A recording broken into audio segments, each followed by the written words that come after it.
ये वो मंदिर है जिसका पहला दिवस एक 12 साल के लड़के की मौत से शुरू हुआ था, जिन्होंने अपने 1200 कारीगरों का मौत से बचाया था। जिस मंदिर के ऊपर 52 मीट्रिक टन का चुंबकीय पदार्थ के कारण भव्य प्रतिमा हवा में तैरता था। आज भी यह मंदिर भारत के 7 आश्चर्य में से एक है, जो अपने अंदर असीमित विज्ञान समेटे हुए हैं। ये है कोणार्क सूर्य मंदिर। सूर्यदेव, जिनका हर दिन के आगमन को देवता का साक्षात दर्शन माना जाता है, पृथ्वी में नए ऊर्जा के संचार माना जाता है, नए शोभा का आरंभ माना जाता है। सूर्य देवता में आस्था रखने वाले एक राजा ने 1250 में भारत के उड़ीसा राज्य में एक ऐसा भव्य सूर्य मंदिर बनाए थे, जो बिल्कुल सूर्य देव की काल्पनिक रथ के आकार जैसा है। जिस रथ को सूर्य के 7 रंगों की तरह 7 घोड़े के तहत, जहां समय चक्र की 24 घंटों की तरह 24 पहिए लगे हैं, जो कोई ये सूर्य किरण से घंटे और मिनट का समय बता सकता है।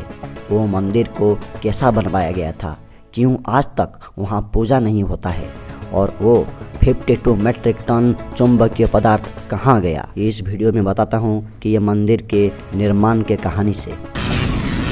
ये वो मंदिर है जिसको 1200 कारीगरों ने 12 साल में एक भव्य मंदिर बनवाए, लेकिन आखिरी में वो मंदिर के गुंबद पर एक कलश स्थापित कर नहीं पा रहे थे, जो एक चुंबकीय पदार्थ में बना हुआ था। जब राजा को ये बात पता चला, तो राजा ने आदेश दिए कि काल रात्रि काल तक अगर कलश स्थापित नहीं हुआ तो सभी कारीगरों का सर धड़ से अलग कर दिए जाएंगे। सभी कारीगरों ने गहरी सोच में पड़ गए, करे तो करे क्या। मुख्य शिल्पकार बिशु महाराणा घर से निकलने के समय उसका एक बेटा हुआ था, जिसका नाम था धर्मपद। धर्मपद सूर्य मंदिर के प्रतिरूप पर कलश बैठाकर प्रसन्न होता है और पिता को दिखाने के लिए माँ के पास जिद करता है। माँ बगीचा के कुछ फल पोटली में बांध कर देती है और कहती है, अपने कुत्ते बलिया को साथ लेकर कोणार्क जाओ। धर्मपद कोणार्क पहुँचता है। बलिया अपने मालिक को पहचान जाता है और धर्मपद बिशु महाराणा को अपना असली परिचय देता है। सभी कारीगरों को चिंता में देखकर धर्मा उसका कारण पूछता है। कारण जानकर धर्मा अपने पिता से कहता है, आप आज्ञा दे तो मैं मंदिर के गुंबद पर कलश बैठा सकता हूँ। और फिर धर्मपद गुंबद पर चढ़ जाता है और कुछ समय के पश्चात वो कलश स्थापित करने में सफल हो जाता है। गुंबद पर कलश स्थापित होते ही सूर्यदेव की भव्य प्रतिमा चुंबक के प्रभाव से हवा में झूलने लगती है। यह देखकर सभी कारीगरों खुश होते हैं, पर कुछ कारीगरों इसका खुलकर विरोध किया।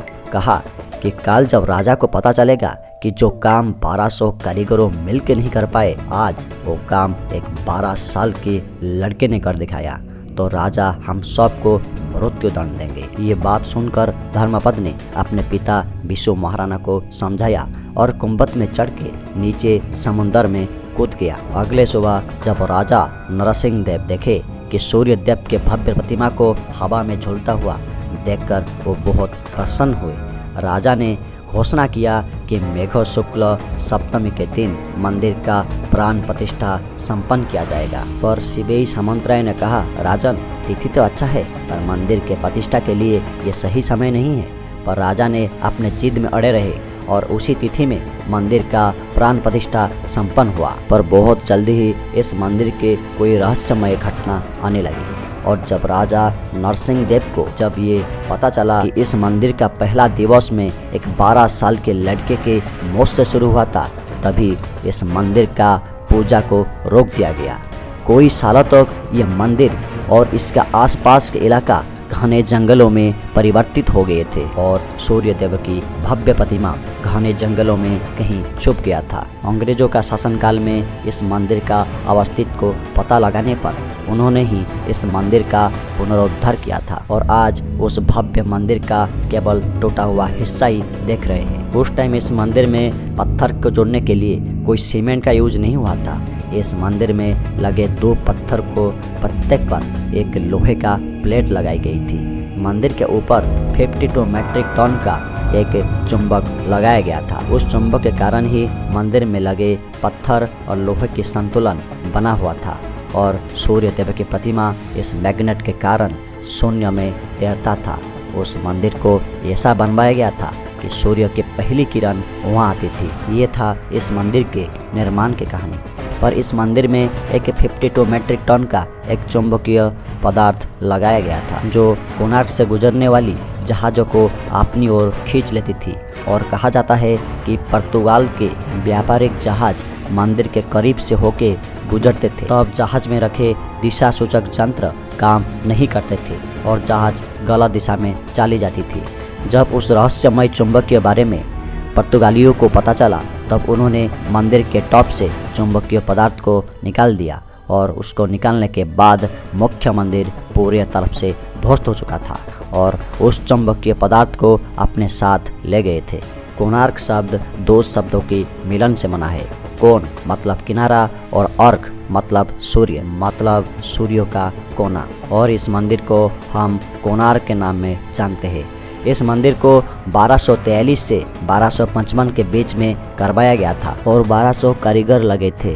पौराणिक इतिहास में गंगा वंश के लोग भगवान सूर्य की आराधना करते रहते थे और यही कारण है कि इसका निर्माण में कलिंग शैली को भी दर्शाया गया है।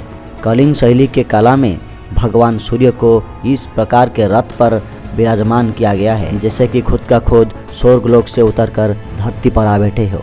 इसका बनावट ऐसे है जैसे सूर्य देवता अपने रथ पर विराजमान होकर आगे की ओर रथ बढ़ा रहे हैं। पौराणिक कथा के अनुसार भगवान श्री कृष्ण के पुत्र शांब को कुष्ठ रोग में पीड़ित होने का श्राप मिला था और शांब ने चंद्रभागा नदी के तट पर लगातार 12 साल तक भगवान सूर्य की आराधना की और कुष्ठ रोग से मुक्ति मिला था और वो भगवान सूर्य की भव्य मंदिर बनाने का वचन दिए थे। और कोणार्क को चंद्रभागा नदी के मुख में बनवाया गया है बहुत उच्च कोटि का डिजाइन के माध्यम से। इस रथ में टोटल 12 जोड़ी पहिया है और एक के डायमीटर लगभग 3 मीटर है और ये पहिए घड़ी के तहत समय बताने का काम करता है। इस पहियों को आप इंडियन करेंसी में भी देख सकते हैं और अभी G20 मीटिंग के दौरान भी देखा गया था। यहाँ पे पहले इंसान, उनके ऊपर हाथी और हाथी का ऊपर शेर और ये एक ही पत्थर का